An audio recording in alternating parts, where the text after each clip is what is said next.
Well, good morning and welcome to Northern Lights Center for Spiritual Living. We're a community of people dedicated to using spiritual and practical principles to create lives we want to live. And Northern Lights Center for Spiritual Living offers practical and spiritual tools to make positive changes in our lives. Our promise here is to reveal, inspire, uplift, celebrate, and magnify your greatness. We acknowledge our presence here on the traditional unceded lands and waters of the first people of Seattle, the Duwamish and Coastal Salish peoples. These people are still here, and we join with them in how they continue to honor and bring to light their ancient heritage. We seek to resist the erasure of Indigenous histories as we work towards honoring and inviting the truth.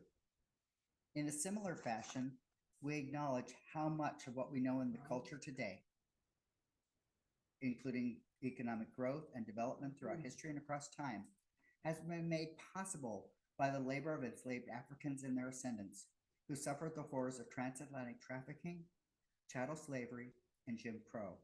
We also name the Asian and Chicano people, who toiled with little recognition. We are indebted to their labors and sacrifices, and we acknowledge the tremors of that violence throughout the generations and resulting impacts that can still be felt and witnessed today. And this is from TJ Stewart.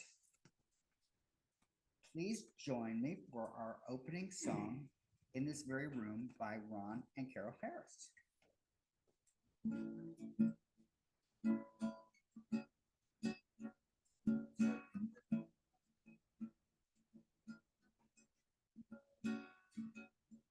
In this very room, there's quite enough love for all the world. And in this very room, there's quite enough joy for all the world.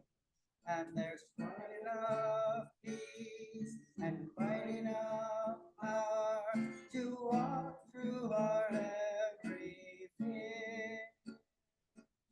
Spirit, Spirit is in this very room.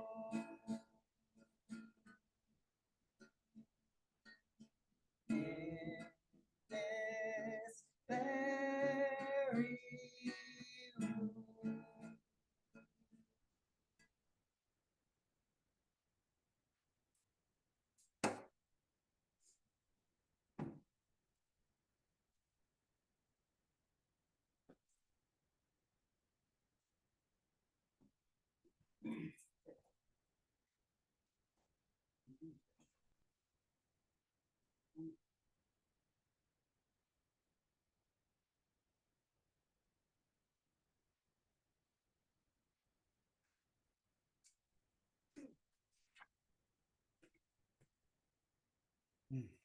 Good morning.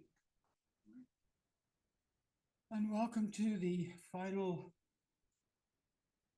Sunday of May, which happens to be Memorial Day weekend. What am I looking for? I'm looking for something here. I lost it. Oh.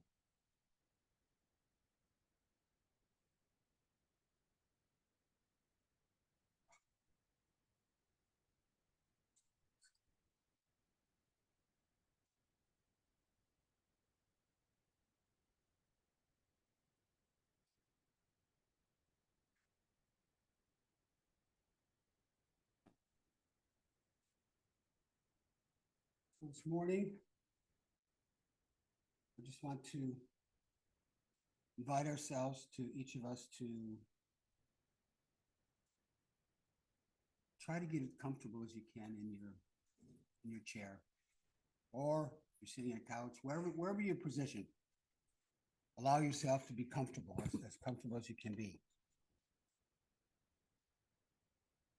With that, we're going to take in 3 nice, deep, really deep cleansing breaths. Bring it in to expand your diaphragm and then hold it for a few seconds and then release it and allow yourself to feel that release. So let us take a nice deep breath in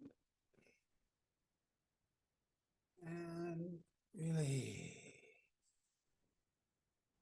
Another nice deep breath in. Hold it and release. And one more nice deep breath in. Holding it and release.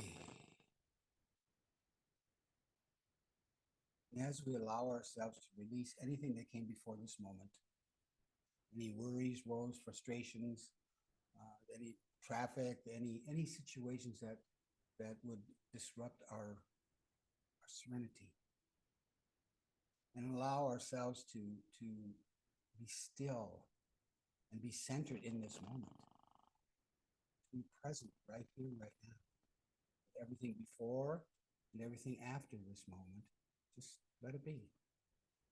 It's always there if you want to pick it up. But for this moment, I just invite you so that you can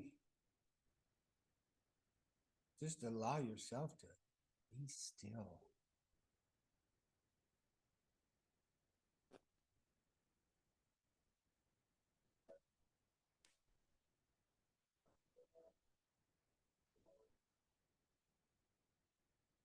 And while we're being still, and as we do so many things to celebrate this weekend, just invite us to contemplate on the reason this holiday was created.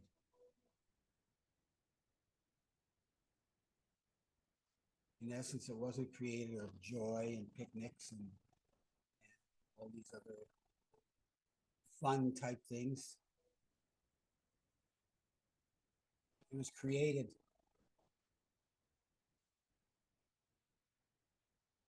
to honor those who gave their lives so that we may sit here or sit wherever you are and you can be free. You can be free to sit there. You can be free to worship or not worship, whatever way you choose. These men and women gave all, gave their all. And that's why we've set this one measly day of the year to honor them. And as the years have gone by, it has grown into the expanding of all those who have passed before us. Friends, family, those people whose shoulders we stand on today.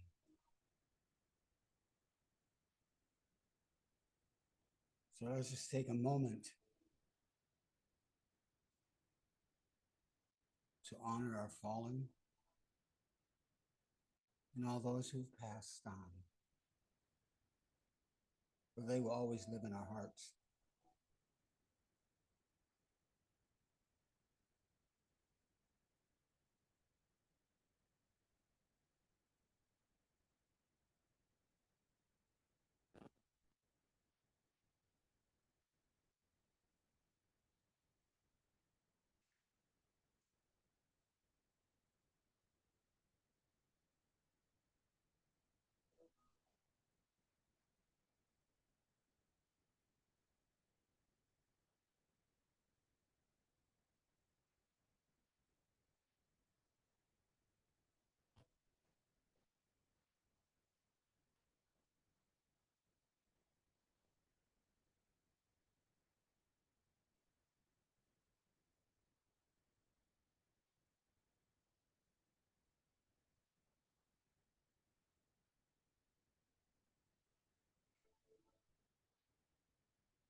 I invite you to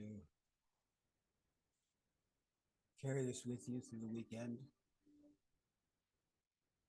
as we as we actually celebrate those lives and give thanks for those who are still giving,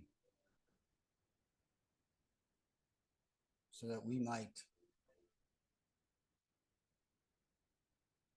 live in a free democracy.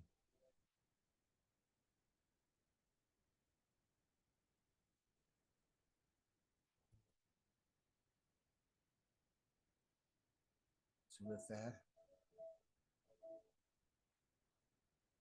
I invite you to maybe wiggle your toes if you need to, your fingers, and come back to the room and open your eyes. So it is.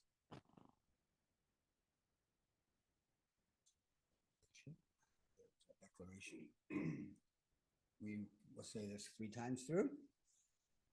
And we are an expanding and loving community, working in a field of infinite potential. We are an expanding and loving community, working in a field of infinite potential. We are an expanding and loving community, working in a field of infinite potential. So it is. The reading today is, there's 3 separate little blips. So here might be better. The first one is by James O'Day, The Conscious Activist, Where Activism Meets Mysticism. Spirituality cannot exist in a vacuum. Ignoring social conditions or the plight of humanity, and activism cannot hope to transform the social order in the absence of mature spiritual development. Both must grow beyond any form of privilege, yeah, okay, that's it. Thank you. In fact, they each must embrace a reality that joins them in service to individual and collective liberation. And the second one is by Martin Nemelar. First, they came for the socialist, and I did not speak out because I was not a socialist. Then they came for the trade unionist, and I did not speak up because I was not a trade unionist. Then they came for the Jews, and I did not speak out because I was not a Jew. Then they came for me, and there was no one left to speak for me. After World War II, Nemelar openly spoke about his own early complicity in Nazism and his eventual change of heart. His powerful words about guilt and responsibility still resonate today. And then Memorial Day is a day to remember all the soldiers, sailors, Marines, and airmen who have given their lives during the past 248 years of U.S. history. For some, Memorial Day means an extra day off from work, a chance to fire up the grill and socialize with friends and family, maybe hit the mall in search of sales and bargains. That's all great, but Memorial Day is really about reflecting and remembering the brave men and women who gave so much. The phrase, all gave some gave all. It's often heard at this time of year. The words are generally attributed to the Korean veteran and Purple Heart recipient, Howard William Osterkamp of Ohio, but the phrase truly captures the spirit and meaning of Memorial Day. So it is.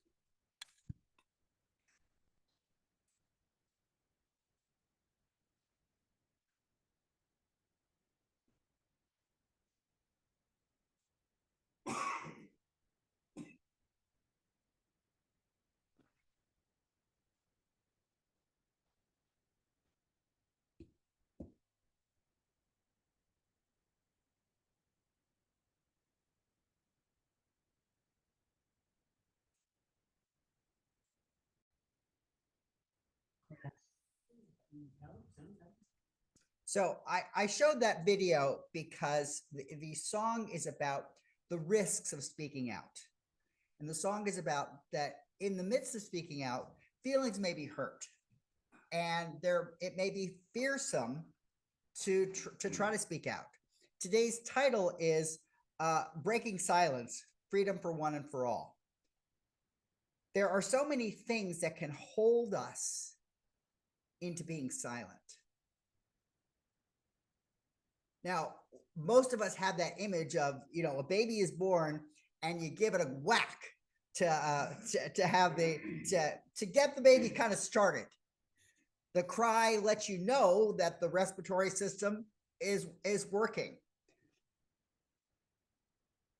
We have that first cry, and then so much of the ongoing life and development is about how to keep that child who you brought into the world and made them make noise. Now we're trying to silence it. So I'm going to ask you to take a moment and consider the times that you have felt pressures to be silent.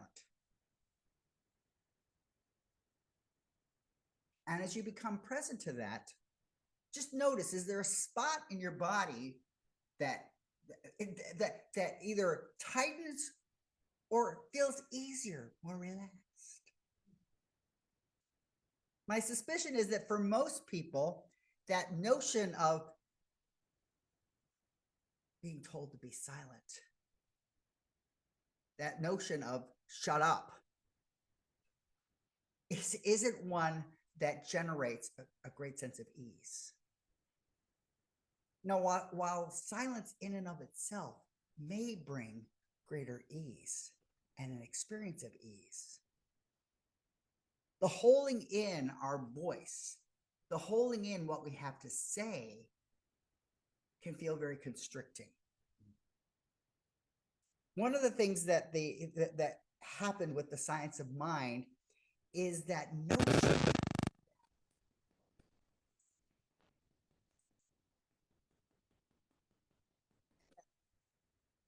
the mere action of bringing words forward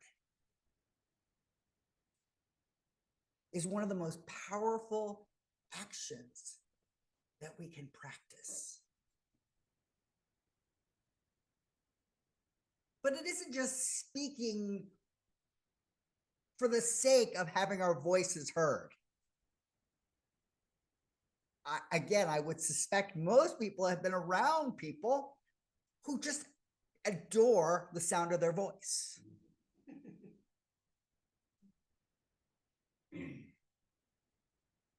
We may feel our heads shaking as they just keep going on and on, completely oblivious to the social cues we may be trying to provide them. And sometimes that experience of being called to be silent is what stops us from saying, would you stop talking? Stop it. Again, one of my favorite things that I've talked a lot about is that snippet with Bob Newhart, and the woman comes to him and she's like, I have this problem. And he's like, well, I can solve a problem that's very, very quickly. It's usually 5 minutes and we're done. She's like, how's that possible? So it's $1. You pay it, you have it, or you don't. But that's the expectation. So she pays her $1, and then she says, well, doctor, I'm really afraid of being buried in a box. And he's like, have you ever been buried in a box? No. Stop it. And she's what? Stop it. Those words of stop it is that action of breaking the silence. Are we willing to break the silence for ourselves? Are we willing to stop ourselves? One of the other things that Ernest Holmes proposed was in a series of belief statements. We believe the ultimate goal of life to be a complete emancipation from all discord of every nature. We believe the goal of life is to be a complete emancipation of all discord of every nature. Now, with that statement, it doesn't mean that discord just disappears. Boop. That belief just boop, pops it out of existence. But we believe in the possibility. And we believe in the unfolding and the movement towards that freedom from discord. But we cannot be free from discord if we lie about what's going on, if we don't honestly discuss and describe and push away what no longer works. So complete emancipation from all discord doesn't mean we just blithely go along and not look at anything that is uncomfortable. Again, that's one of the reasons for the song. The storyline is the one brother had something to say to the other brother that the other brother didn't take all that well. Have we ever been in that situation where somebody tells us something and it's like, la, la, la, la, la, la, la, I don't want to hear it.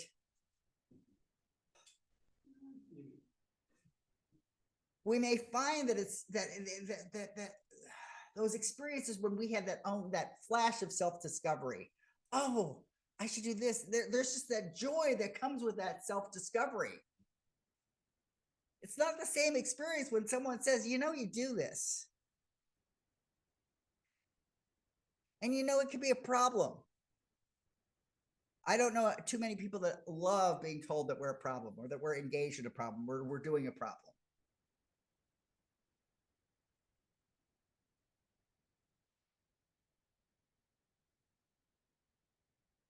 One of the things with the science of mind is it sets a way of thinking about our thoughts, that our thoughts have a power. And for some people, there's going to be a call to action based on what we think and what we say. One of the declarations that's been made in more recent years from the Centers for Spiritual Living is the idea of creating a world that works for all. And to create a world that works for all means that you have to look at the places where the world isn't working for all. And now it gets a little confusing here because we talk a lot about where we put our focus, that has our energy and that has our passion. So if we see things that aren't working, should we say anything about it? Because then aren't we giving it more power?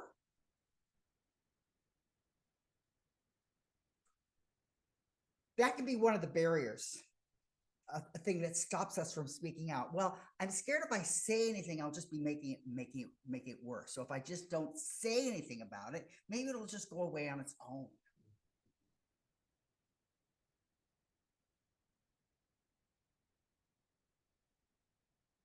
Now, a couple people here have had pets, right? Yes. So did you ever find that you needed to divert how the pet was behaving? That this natural habit that it had fallen into wasn't a good habit that you wanted to sustain?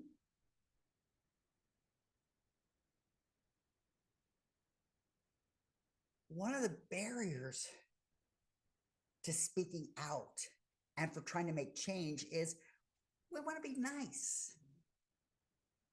We want people to like us. And it doesn't feel particularly likable to say no. Again, can you think of a time in your upbringing when someone told you something and you said no? Were they thrilled with you?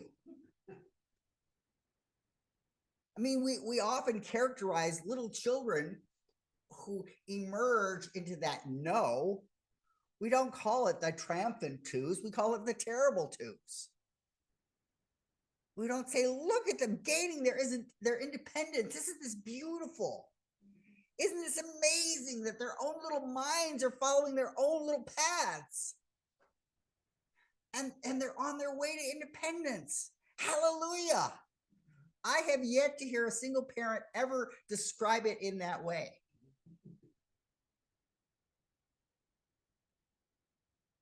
No, it frequently gets boiled down to, oh, it's the terrible twos. And the terrible twos replicate with adolescence. Because once again, people are like, oh, the adolescents are so adorable when they're doing what they're doing. This is adorable. We were watching a video last night, and the mother was saying, they're so obnoxious because that way it gets you ready to grieve they're going away. You're able to let them go because you just want to be rid of them.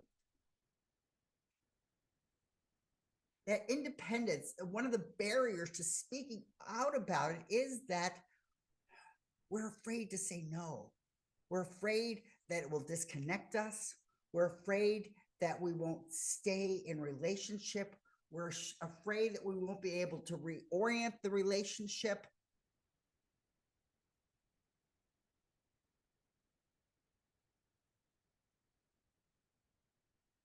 And how many of us fall into that trap of trying to stay nice?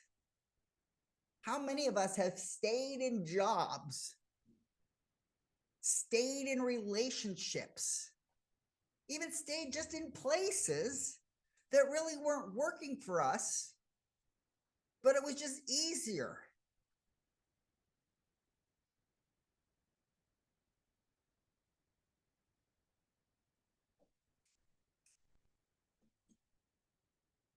And sometimes it feels awkward to go against the ease of the flow. Sometimes we're afraid to look at what we're afraid of.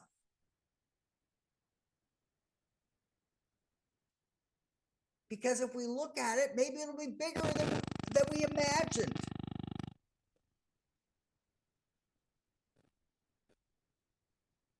But if we don't look at it, we'll never know what it is.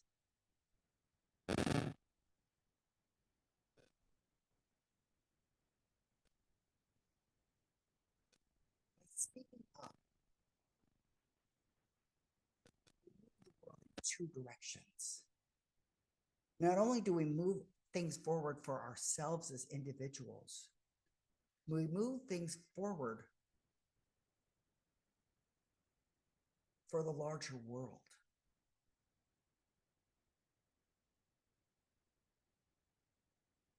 When we see things out there that disturb us, like Michael said, when they came for the socialists, didn't really care all that much because I wasn't a socialist, didn't know that many of them.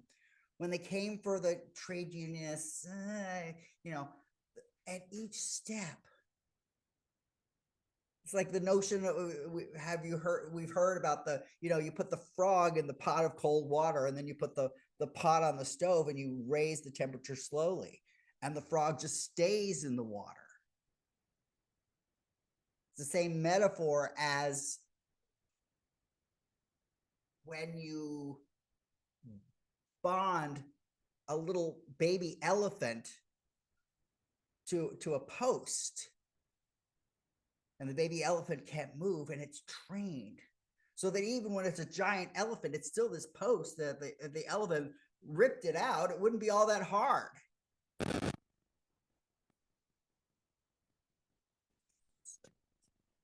So when we speak out, we break out of that habit.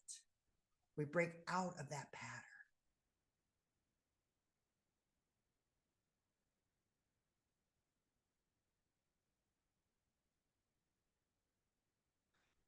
Another thing that we can do with finding our voice is weighing the cost of our silence.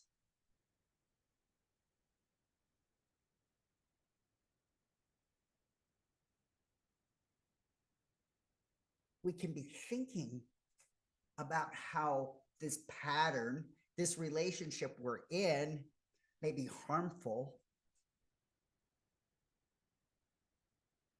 But as long as we just go along with it, we can navigate it. I can navigate this old familiar thing more easily than taking the risk of doing a new thing. But this gets us into cycles of unresolved grievances. Again, I'm seeing nods. Can any of us consider relationships where we think about in retrospect that it's like, oh my God, the entire relationship was what felt like so much of it was grievance? The part of the joy that was in the relationship had receded so far back. And I was too afraid to call it out. I was watching a show yesterday where one of the characters had literally changed the world so that he could save this other character. And he thought if he saved this other character, then they would have the relationship. So he changed the world. They're having the relationship, and he asks her to marry him. And at first she says yes, but then the next morning she's gotten up and she's sitting there and she's like, I thought about it. I just, I'm not that happy. She had the courage to say what was going on for her. Now he's all whiny to his friends. He's like, I can't believe it. I did all of this and this person is like dumping me. And the one character said, honey, you gotta understand that maybe this woman's life isn't all about you.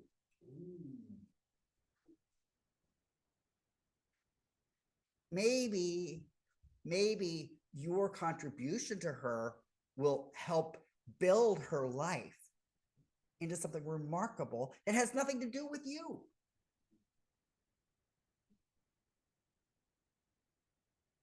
Now, I share that. It wasn't like he was thrilled hearing that. It's not like, oh, that makes it all fine. I feel so good now that I know that. It feels great.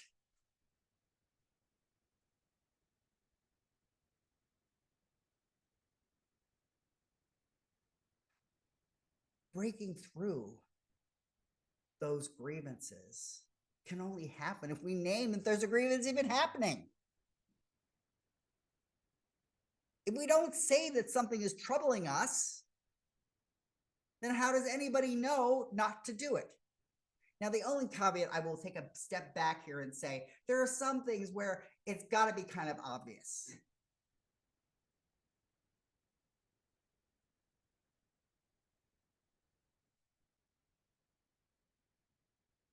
When people actively create stories pretending that everything's all right, they're actively lying about it.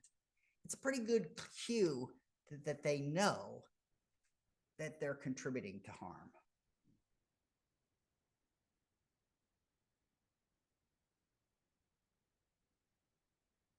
And it can serve as a mirror for us. Are there times that I just blindly go on and pretend like everything is fine? Everything that I'm doing is a gift to the universe. Praise Jesus. Look at me, the gift that I am.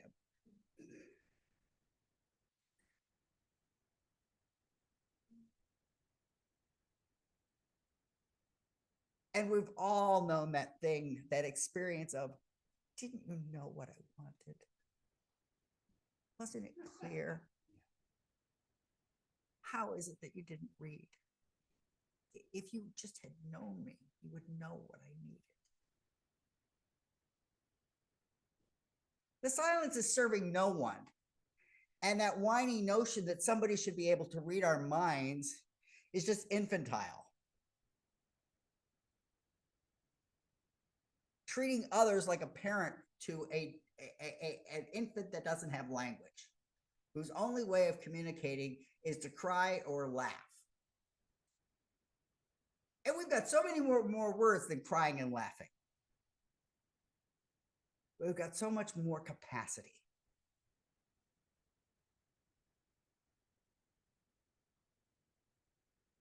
The final piece with respect to speaking up and speaking our mind is the notion that with speaking up and speaking out, we expand trust and opportunities. If we say what we need, if others say what they need, and we respond to that, don't we find ourselves feeling more trustful in those relationships? If we have a chance to expand how we're moving through the world, doesn't that give us more opportunity? By withholding that, by staying silent, we reduce the choices. We reduce the opportunities.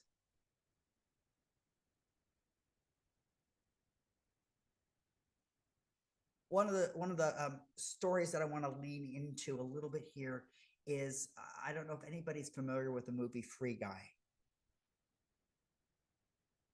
In the story Free Guy, we see this character who is a bank teller. And, you know, he's just chipper and happy every day. Good morning, it's a great day. Good morning, it's a great day. And someone comes into the bank and robs from the bank. And in fact, someone is robbing the bank really every 5 minutes. So even though he's coming to work at the bank that gets robbed every 5 minutes, he's a pretty happy guy. And the police officer, who's his best friend, the security guard, who's his best friend, is just, you know, like, the bank robbers come in and everybody lies down on the floor and they give the money. And then the next person comes and they somehow got more money. Well, the whole thing is that they're in a video game. And the bank teller and the security guard are just background characters. So nobody really cares that much about them, because the real people are the players. And what you notice is that all of the players have glasses, have these glasses on. And somebody's glasses fall off one day, and the bank teller puts them on, and he sees the world in a whole new way. And I use that metaphor for that's what happens with us when we think about the power of our words, when we think about speaking out.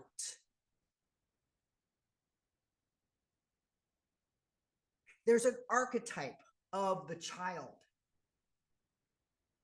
and the child is fairly limited. And then the next archetype is an expansion from that. One of the archetypes in the world is the warrior. And the warrior is an important one for today, because we owe so much to the warriors who gave their all, whose actions advance the needs of people who will never know them.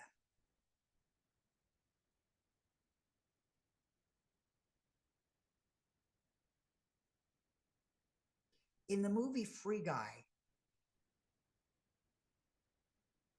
his name is Guy. When Guy's wearing his glasses, he runs into someone and she says, "Come back to me when you've got like 100 points." And right now he's at 0. So he just sets out. No, he doesn't set out to rob a bank. He sets out to get points, but he does it in a totally different way. The way players usually get points is, you know, you shoot things up and you kill people and you hostage people. And he goes in and he like stops the shooting and he stops the killing and he stops the stuff. And people are like, who is this Free Guy? And what's he doing? He's completely disrupting the way the game works. And for me, free guy symbolizes how we can look to our best to be bigger than the world where we are.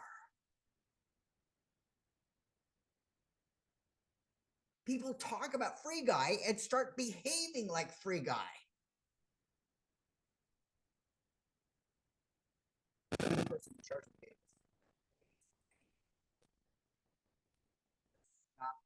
people are supposed to like free guy.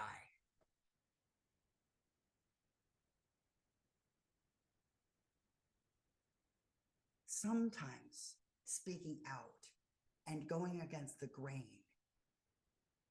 opens up to possibilities we never imagined. So I want to conclude with some very specific practices, things that will help us speak out. First one, simply recognize the power of our voice. Recognize the power of our words.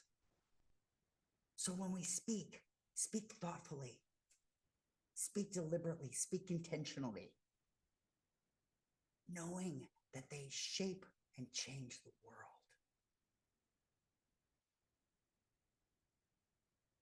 Second, engage in the spiritual practices that are available. Oh, those old things like saying positive things, even in the midst of terrible things, rather than getting caught in the downward loop, to be able to say, this is calling forth something new from me. Being able to visualize something different. Being able to meditate and find stillness rather than just anxiety. 3, creating safe spaces. Can I be a place where people say what their needs are? I remember a little while ago, there were you were wearing a safety pin as a way to say, hey, I express safety. You could be yourself with me.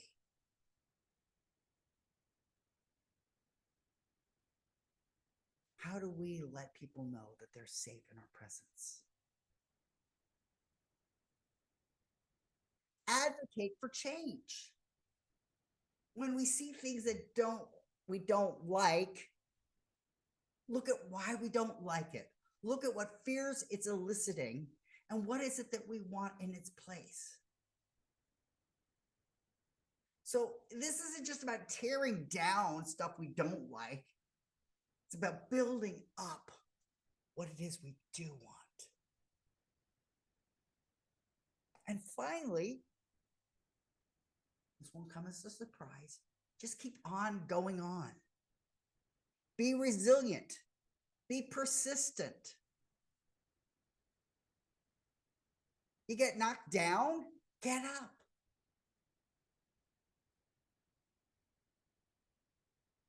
People don't agree with you. That's their right.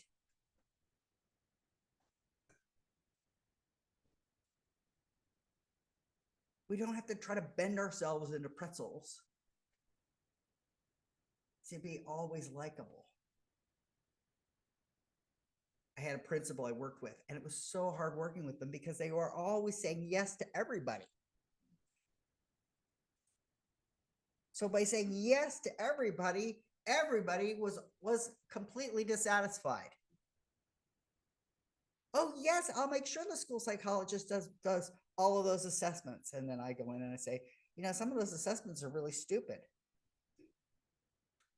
Because we already know that. I don't need to do something special to learn this. It's known. Oh, okay, we won't have you do that anymore. But to give the contradictory thing, but I did tell them in this case. So again, the things to do are to be embracing our voice, use our spiritual practices, be a safe space, speak up, advocate for change, and persist. And so I will conclude with an affirmation that That means I have to find it. Da-dee-da-da. Yes. No. That isn't the PowerPoint, is it? No. Page the PowerPoint. Now I have to share. Oh,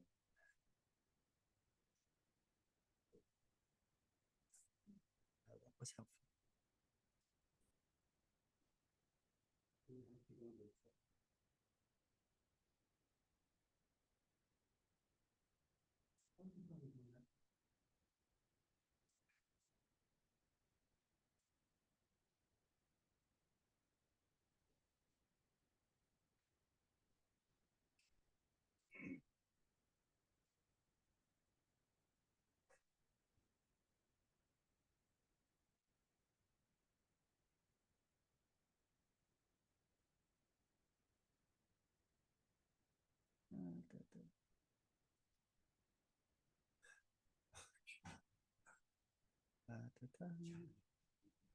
Okay, so I speak courageously. My voice empowers greater freedom for myself and others. I speak courageously. My voice empowers greater freedom for myself and others. And finally, I speak courageously. My voice empowers greater freedom for myself and others. And so it is.